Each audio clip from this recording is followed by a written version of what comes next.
Weche manyien e Radio Ramogi kokelni go kumba mar Coopbank Assurance Intermediary.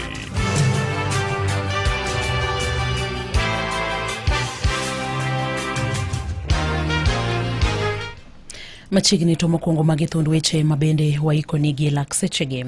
Anyuola more gweng' mamajiwa e Kothidha sublocation e county ma Homa Bay odagi kuyo kuom jumbe ariyo sani kalure gi lala mar wuodgi majegini 14. Achije abich mabende tudo kod nek mar jarubura makasipul Charles Ongondo Were odagi ketho mar nek mabende itudo gi gogo. Komachelo benen jo bodaboda ma wendo sub county ochwalo ng'ure wi rochruok mar arita e gwenge makono ka giwacho ni nitie jonjore makoro getogi. Machigni wachako kod county ma Homa Bay kama wayudo na nyola more gweng' mamajiwa e Kothidha sublocation e county ma Homa Bay odagi kuyo sani kuom jumbe ariyo kalure gi lal mar wuodgi majegni 14 mabende nolal e kinde tuke mag skunde mag primar mar tam 2 kata tam mar 2. Jamie Junior Otieno ma grade 7 ne onemo gika tarik 16 mar dweni. Familia mare wacho ni ne olal kendo pok ing'eyo kama entiere tok nyiso mingi ni ne odhi limo dagi. Wuongi mabende nyinge Dennis Otieno Dipo wacho ni motelo ne mano ne onyiso Jamie mondo mi ne odhi kwath ka ok nong'eyo ni Jamie nonego bed achiel kuom jogo mabende ne gin jotugo e tukego mag skunde mag primar mar tam mar 2.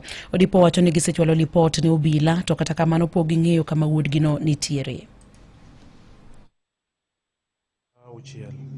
Ticha dek koro sani en oko gi juma gi ndala bich. Nyathini luongo ni Jamie Junior Otieno, nyinge mong'ere en Jim, osomo Majiwa Primary School grade 7. Dala kanowuok achiew gokinyi to nonengo bed kare chieng'no ne en chieng' sport. Koro ka ne en chieng' sport to ne ok ang'e ni sport ne nitie Homa Bay. Koro ka chiew gokinyi to kone ni omera ka ok udhi skul ti ng'i ka sa oromo tigony jamni idhi kwath. To kona ni sawa. Koro bang'e no ka wuok to ridore odhi kadagi. Koro kodhi kadagi mwalo kanyo, okono min gino ridore kadagi. Koridore kadagi mwalo kanyo to ema ok oduogo dala nyaka kawuono. To ng'ama nochwanyore kode ne onge.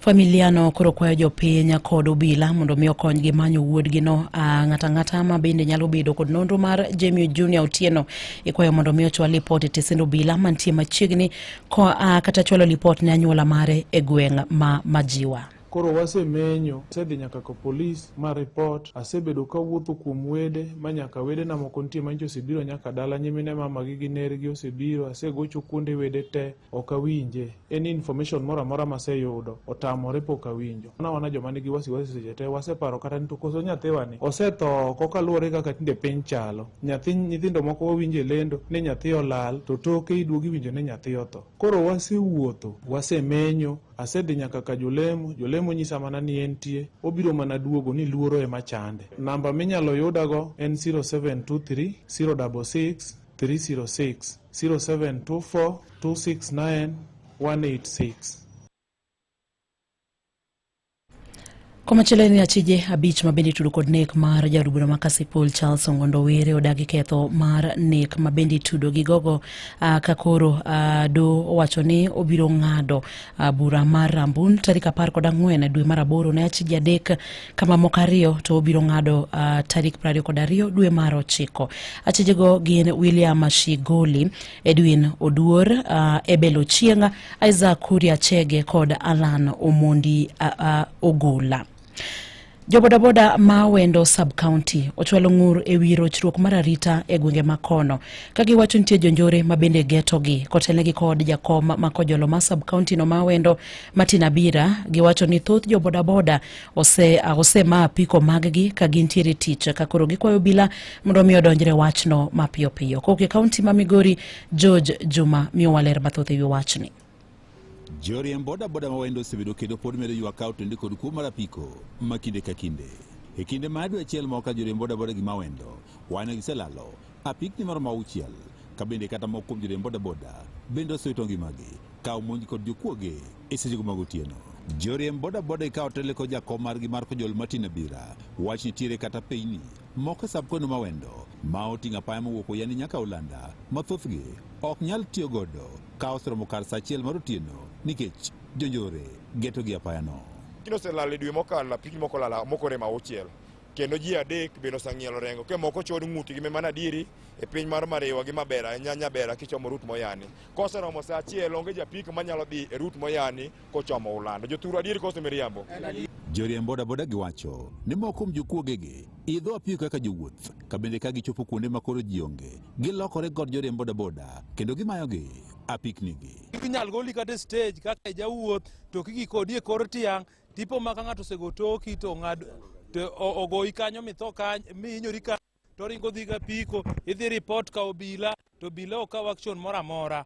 Samoro ng'ato nyalo goli kaka sika ng'ama nyako ma jaber ma tera kuma kama to kiki kode bath tie chiel kama to koni wakonyra kama tin to kichung' matis ni tipo mana ka jomoko sewuok ne itiang' ka Kidhi e cho chunga apiko kidwodo ka apiko ni onge. Kidhi e lani dhi lokara law ka dhi ng'e kimi dhako dhi go mbaka ke jirani. Kiduonge na idhi chuo ng'ama ojache ng'eny. Sama uni dhi loko jaket kidwodo ka apiko ni. Kora apiko osebedo kilala ahinya. Sana sama kuonde ma apikni lale gin kuonde minene opira. Gisetarita kwe gengo mag awendo magiwacho ni ok osewuok oko mar konyogi e kedo kod kuo mar apiko e sab kwedo ma awendo. Sabedo ke chien kucho chik oko yie mondo wakaw chike lweto wakaw jogwa miyo obila mondo miyo timnegi nonro. To jogi duogo neno kiwuotho ng'anjo mana oko ka. Koro miyo jopiny bedo gi chuny machwer. Obila nyalo dhi ka kong'o didek e juma. To mondo mi gipato le kor gwenge gipatna gi chiefs. Kuo mar apiko osebedo ka ng'eny awendo ka. Kendo wasetemo koni gi koni kwatudore gi afisas magwa mondo mi wakony gini to waneno ka tamore. Gisingo jiwo arita kendgi giwegi kaka yo mar kedo kod kuo mag apiko masani medre gwengego. Gima duong' madawacho en ni wang'ere kaka jo bodaboda. Kineno ng'ato man tiere bathi michich godo, please report ne ofis masani wayiero matiyo kaka interim. Seringo kod ng'ato idhi kode yani chak idok kode Ulanda chak iduogo kode chij gi ng'ani nikech samoro kodhi onyiewo chisel tin mang' nogoyi gi chisel niendi. Notice mwachiwo ne jokuo kata na chudhe mok ne apikni kuonde ma ochunge ni chal ng'ama yiero sanduge e furniture. Komachielo joriemb bodaboda gi mawendo bende koro kono josiasa mondo kik donjre e yiero ma jotend bodaboda sab kono mawendo e seche mag dhi nyime kod chano yiero e kinde machiegni. Ne wakwayo ni giwewa a little bit free mondo wabed gi total freedom mondo mi gigi watim ka wan free. Ka watimo yiero ok wadwa ni ng'ato donje yierowa. Wadwa ni yierowa giwewa thuolo watim yierowa as per constitution mar sako yierowa mondo watim freely. Gavana dwaro ng'ate to waduto te wan ng'ate wan joge ne te. Koro wang' ni thuolo ma wakwayo gavana owewa wayier ng'at ma wadwaro wamiye otin mitula ti kodwa kaka jopikipiki kaka joyuth weteni kaka jok ma siri kaka jok marom kodi kaka jok man ngufu kaka in gi ngufu kaka jayuth wadu mondo mi iketa wendo obed maber kech ine wang'wa ka gavana onge. Administrator mar sab-kaunti ma Awendo Elisha Mitula osingo joriemb bodaboda ni gidhi bedo kod lwasi makare mar yiero jotelo ma gin giwegi ema gidwaro. Mitula wacho ni piny owacho ma kaunti ma Migori ok osebedo kendo ok bi donjore e yiero ma joriemb bodaboda e sab-kaunti ma Awendo ka omedo ni kony ma gidwaro ema ibiro chiwnegi. Ne Nyakalondo mar Moi Kuok e kaunti ma Migori, an Jo Juma. Jaod bura ma Lego Songa Samuel Atandi onyiso jagoro mar duond bura mar ODM Edwin Sifuna mondo gwe tao ile muno kaponi ok en thuolo gi wach mar bedo ni duond bura no tiyo twech achiel gi sirikand jatend piny Migosi William Ruto. Kane olose ka chung od bura ne Atandi ne okwedo mokalo weche mane Sifuna wacho ka olero ni gin weche manono maonge lokruok ma bende ginyalo kelo ka owacho ni duond bura no mar ODM ne osebedo gi chandruoge machal kamano e kinde mane jaod bura machon mar duond burano ne ogwe tao higni mathoth mokalo.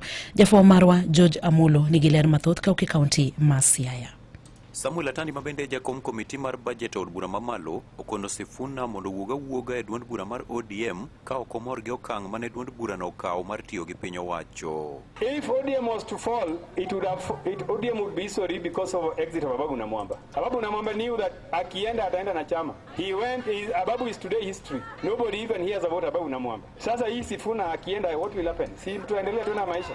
Yeah, so you can, if you threaten us that you can leave ODM, you can leave. The people speaking for the party, we can get anyone to speak for the party. But the fact is that the party is not built merely by rhetorics. Atandi manowuoye kar chung od buche malego Usonga wacho ni duond buch ODM mondo mi obed gima en gie sani ogai mare Raila Odinga kod familia mare ne oketo e mwandugi ma ng'at achiel ok nyal bedo ni ema koro paro ni nyalo go e piny. If you ask Oburu Oginga and Raila Amolo Odinga, they will tell you that they spent family resources to build ODM. So if you just joined ODM yesterday and you think you know ODM so much that you can even begin to counter what Baba is saying, I want to caution you that you are treading on a very slippery path. And we don't fear anybody. ODM will never be brought down by one rhetoric. There are huge investments which have been put in the party by Raila Amolo Odinga and the family, and these are things we cannot take for granted. When Baba speaks, we respond and we act accordingly because we know the sacrifices he has made and the investment he has put in the party. Ka jogo ma ok mor gi bedo gi e piny owacho okono mondo tergi mos ka okono Sifuna mondo wachie gi mosechiwo ma inyalo siem e wach dongruok mar duond buch ODM. I want to tell our people, members of our party, those who are in our party who are expressing divergent views about our partnership with William Ruto, that political parties are not anchored or they are not built merely by rhetorics. You don't build a political party by simply rhetoricking and making noise. Political parties are built even using resources. So even if you are a member of ODM and you are holding a leadership position in ODM, you should tell us how much contribution you have made in ODM other than rhetorics. Because some people who have all simply came recently and they're just, the only thing they do is to make noise. They seem to talk like they know they are holding ODM party like this. Magitimore sama igeno ni ogai mar ODM Raila Odinga dhiluongo romo mondo twagie weche makelo pogruok e duond burano. Ne Radio Ramogi e kaunti ma Siaya, and George Amolo. Imedo winjo weche manyien gi Roda Odhiambo. Jatatije od thieth ma Mediheal Sorapa Mishra odagi tudruok moramora gi ohand nyarogno kata fuoni mamoko mag del kowacho ni komiti mabende timo nonro e wach makamano ok tijgi yo makare. Omedo ni komiti no dwaro mana ketho nyinge kanyakla koda nying od thieth no kalure ni kod gionge koda neno moromo mabende tudo od thieth no gi ohala machalo kamano. Mano mabende kelowa giko mag weche manyien e yorno maradimba gi lak sechegi to magethund weche mabende ne waikoni.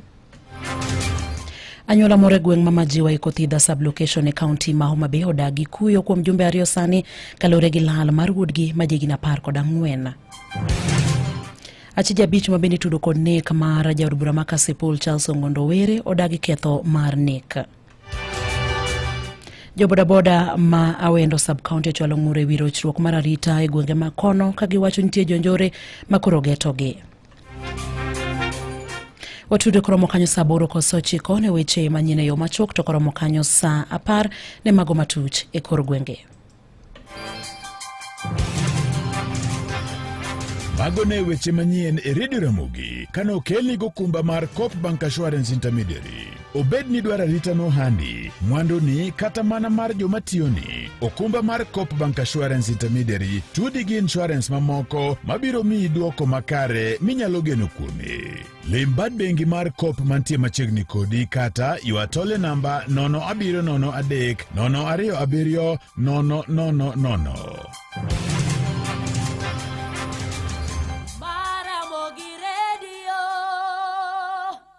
Radio Ramogi Karchun Jaluo.